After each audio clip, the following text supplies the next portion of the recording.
Bonjour, imaginez un espace de connexion sans adresse mail et mot de passe, sans base de données, sans le stockage et l'envoi d'informations sensibles sur le serveur. Grâce à un système cryptographique, tout cela est réalisable. Je vais vous montrer ici son fonctionnement.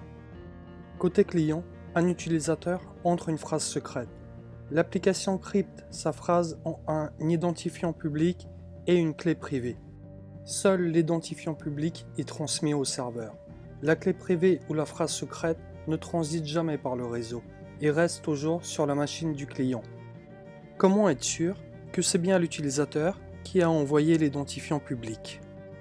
Si l'utilisateur doit transmettre des données au serveur, l'application client peut produire une signature à partir de sa clé privée, qui par la suite sera vérifiée à l'aide de son identifiant public côté serveur. À quoi sert le code PIN si je dois en inventer un à chaque connexion? Le code PIN apporte ici une sécurité supplémentaire.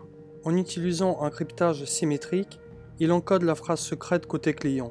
Donc même sur l'ordinateur du client, la phrase secrète est stockée de manière cryptée. Comme le code PIN n'est stocké nulle part, il sera demandé au client avant chaque action exigeant l'utilisation de la clé privée. Comment protéger mon utilisateur contre l'oubli ou la perte de sa phrase secrète?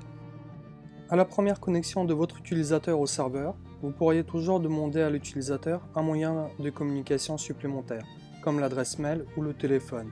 Vous pourriez ensuite l'utiliser pour modifier son identifiant côté serveur en cas de perte ou d'oubli. Pour terminer, il faut bien savoir que toute la partie de connexion est basée sur la technologie cryptographique du Bitcoin. De ce fait, votre identifiant public est aussi une adresse Bitcoin, sur laquelle vous pourriez recevoir des Bitcoins. Pour utiliser ces Bitcoins, vous aurez tout simplement besoin de la clé privée. Merci de m'avoir suivi et à bientôt dans les prochains tutoriels.